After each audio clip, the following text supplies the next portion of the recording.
Hello everyone, আসসালামু আলাইকুম সবাইকে। আজকে আমি ছোট মাছের একটা দারুণ রেসিপি আপনাদের সাথে শেয়ার করব। তো আই হোপ এটা সবাই পারে, বাট আমি আমার প্রসেসে শেয়ার করব।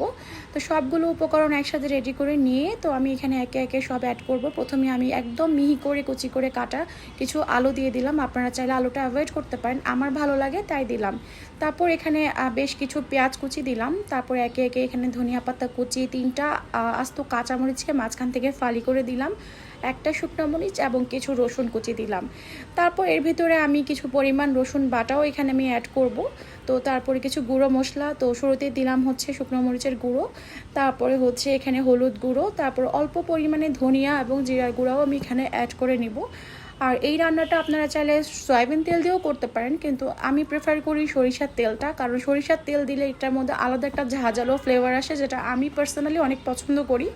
তো তারপরে এখানে দিব হচ্ছে পরিমাণ মতো লবণ, আর কোনো কিছুই দিতে হবে না। তারপর এটাকে আমি হাত দিয়ে ভালোভাবে ম্যারিনেট করব। আমি এখানে হাতটাকে ইউজ করছি, কারণ হাত দিয়ে প্রপারলি এটা ম্যারিনেশনটা হবে।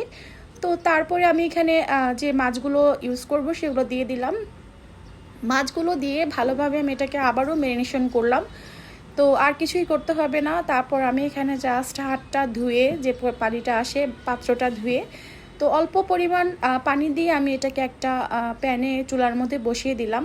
তো আর কিছুই করতে হবে না, এটা আস্তে আস্তে হয়ে যাবে। যখন পানিটা একেবারেই টেনে যাবে আমার রান্নাটা একদমই রেডি।